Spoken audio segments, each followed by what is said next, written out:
Yeah, a busy day here at the state capitol with a signing of a bill banning abortion after 15 weeks taking center stage. Passionate reaction in the hours that followed. I spoke with folks on both sides of the debate.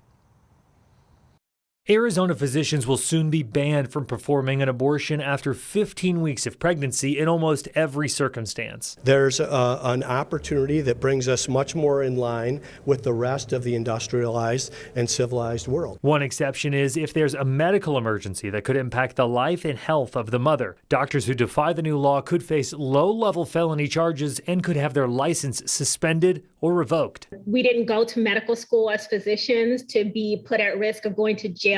Dr. Deshawn Taylor is the founder of Desert Star Family Planning. She fears the legislation will hurt those who are already in underserved and marginalized communities. Those against the new law also raising concerns it doesn't include any exception for victims of rape or incest. Dr. Taylor says it could have unintended consequences. People with miscarriages, people with pregnancies growing outside of the uterus, called ectopic pregnancies, also end up getting caught up in these restrictions. We also spoke with Lori Z. Gray, who's an Arizona Life Coalition board member. Life doesn't begin at 15 weeks. There's a heartbeat well before that. She says she had an abortion when she was young that prevented her from having children later in life. But now she's against the procedure in any stage and says the new law actually doesn't go far enough. And a lot of women aren't aware of the physical, emotional, and spiritual implications to abortion.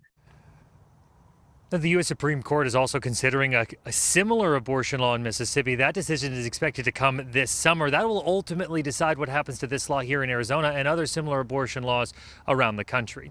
We're live outside the Capitol tonight. Jordan Bondke, ABC 15, Arizona.